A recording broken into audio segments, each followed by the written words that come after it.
You are listening to the Archives of Darkness, where the shadows of history whisper their secrets. Content warning.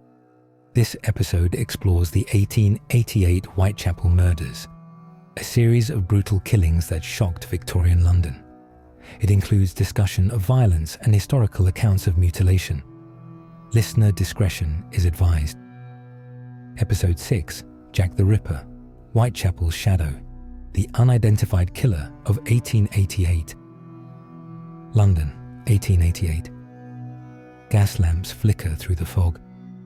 The streets of Whitechapel reek of gin, smoke and despair. In the early hours, cobblestones glisten wet beneath the boots of a figure who would become the most infamous killer in history, known only as Jack the Ripper. Act 1. The setting, London in fear. The East End was a place of shadows long before the murders began. Poverty ruled the narrow lanes, where overcrowded lodging houses and desperate women fought daily for survival. It was a world forgotten by polite society, until someone began killing its women.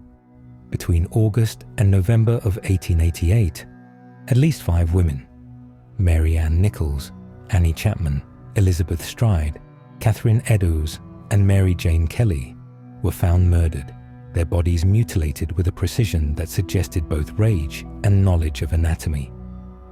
Act 2. Letters from Hell. Then came the letters.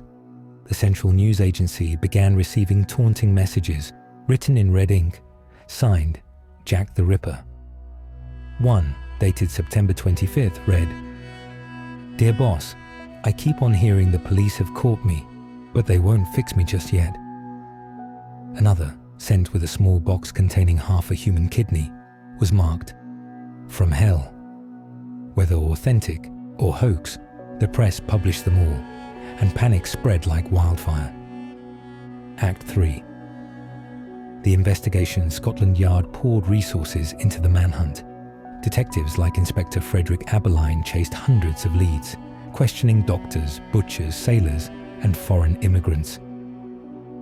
Suspects emerged. Montague John Druitt, a troubled barrister who drowned himself weeks after the murders ceased. Aaron Kosminski, a Polish barber confined to an asylum. Michael Ostrog, a Russian conman and thief. But none were ever proven.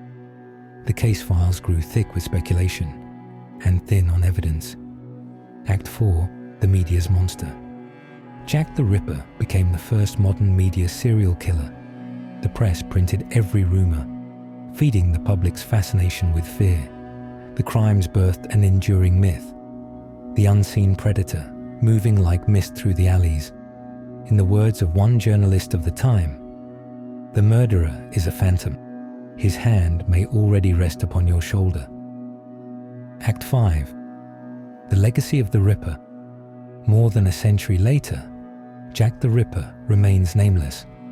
DNA tests, handwriting analysis, and modern profiling have been applied, but all fade beneath the weight of uncertainty.